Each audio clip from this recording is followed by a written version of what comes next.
Olá, sejam muito bem-vindos! Hoje, na nossa análise, a gente vai mergulhar direto na mecânica da dor lombar. A ideia aqui é desmistificar aquelas velhas crenças médicas e descobrir o que as maiores evidências clínicas realmente dizem sobre o processo de cura. Então, em vez de só focar em exames isolados, nós vamos conectar os pontos entre o que acontece fisicamente e como a ciência atual aborda de verdade a recuperação. Sabe, muita gente, desde quem trabalha o dia todo sentado no escritório até quem levanta muito peso, ouve o termo hérnia de disco e já imagina logo o pior cenário possível. Mas olha, entender a anatomia básica é o primeiro passo para ter clareza. Basicamente, a anatomia revela que o núcleo gelatinoso do disco empurra e passa por um pequeno rasgo na parte externa. Isso desconstrói totalmente aquele mito de que o disco, sei lá, escorregou para fora do lugar, como a gente costuma ouvir por aí. Isso levanta aquela dúvida incrivelmente comum que tira o sono de tanta gente. Será que uma dor intensa e incapacitante nas costas sempre significa que a gente precisa ir para a faca? Bom, nós vamos embarcar agora numa jornada para descobrir se a realidade clínica realmente bate com aquilo que todo mundo espera e teme quando as costas resolvem travar. Para isso, o nosso roteiro de hoje passa por 6 pontos: a anatomia da dor, os riscos e causas, os mitos e realidades do diagnóstico, a psicologia da dor, os planos de tratamento baseados em evidências e, por fim, como reconhecer emergências médicas. Ponto 1. A anatomia da dor. Para ficar bem fácil de visualizar, imaginem a estrutura do disco espinhal como se fosse, digamos, um sonho de padaria bem recheado com geleia. A dor geralmente começa quando o núcleo, que é esse centro macio e gelatinoso, encontra uma rachadura e acaba rompendo o ânulo, que é a parte externa mais resistente e borrachuda. Daí, quando esse recheio vaza, ele pode acabar comprimindo um nervo da coluna. É uma falha essencialmente mecânica, mas o corpo logo responde enviando sinais elétricos superpotentes que a gente sente como uma dor extrema, um formigamento ou aquela fraqueza irradiando para as pernas. Ponto 2. Riscos e causas. É muito interessante notar como a famosa Mayo Clinic lista vários riscos que são absolutamente cotidianos.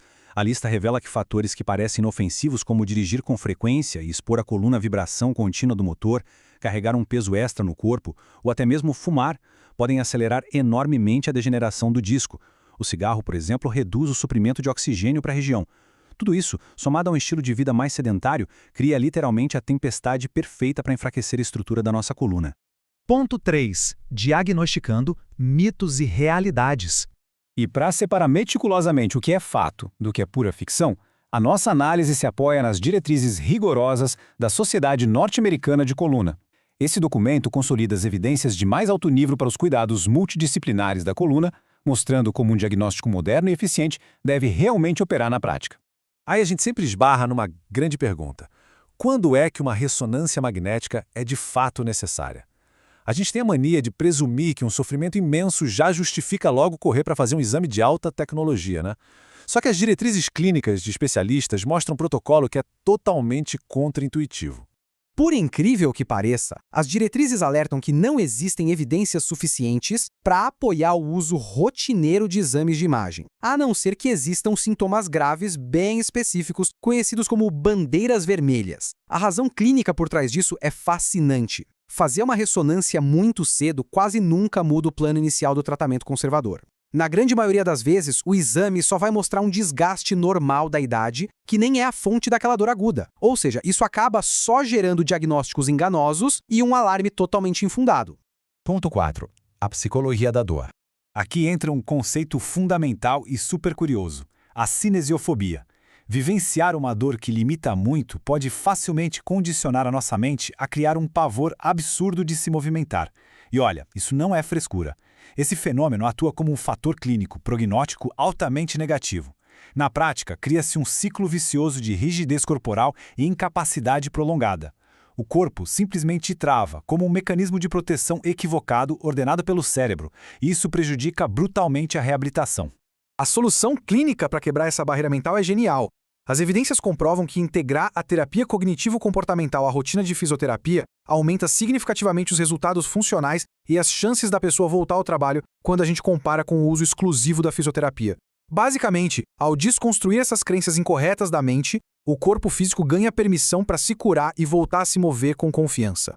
A coisa vai tão longe que a carga de estresse no ambiente de trabalho e outros fatores psicossociais são considerados hoje grandes preditores de quando uma dor lombar aguda vai virar um problema crônico. É alarmante descobrir que o estado emocional no trabalho pode literalmente decidir se uma lesão nas costas vai cicatrizar em algumas semanas ou se vai se arrastar por meses a fio. Ponto 5. Planos de tratamento baseados em evidências. Com base em tudo isso, a gente percebe que existe um verdadeiro abismo entre as crenças populares e a realidade médica.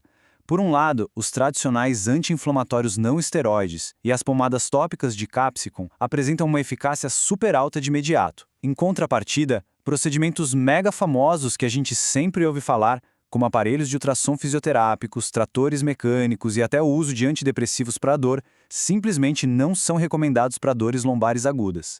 As diretrizes também são bem estritas quando o assunto é o uso de medicamentos fortes. Analgésicos pesados, como os opioides, devem ser limitados a períodos curtíssimos, com extrema cautela, ou totalmente evitados por causa do risco de dependência e da baixa eficácia a longo prazo. O melhor caminho continua sendo o uso dos anti-inflamatórios não seletivos comuns para controlar os picos de inflamação. Além disso, a informação repassada precisa ser ativa. Só entregar um panfleto básico para o paciente ir para casa não resolve o problema. Programas mais estruturados, conhecidos como Escola da Coluna, onde a pessoa realmente aprende a fundo sobre postura e a mecânica da dor, trazem melhorias mensuráveis na função das costas no horizonte de 6 a 12 meses. Ou seja, conhecimento contínuo é literalmente um analgésico poderoso. Ponto 6. Reconhecendo emergências médicas.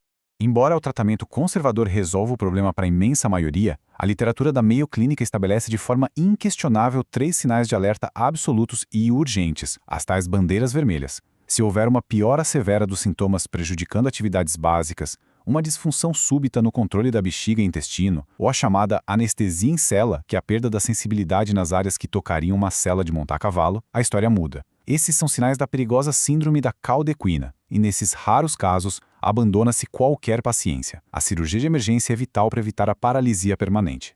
E para a gente fechar com algo para refletir, se superar um obstáculo tão comum na vida das pessoas exige treinar a mente no mesmo ritmo em que a gente conserta a estrutura corporal, como é que a medicina moderna deveria mudar aquelas velhas táticas focadas puramente no aspecto físico?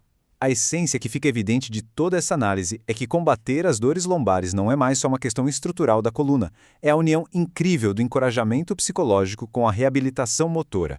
É uma mudança de jogo gigantesca na forma de pensar e que, com certeza, merece ser muito mais divulgada.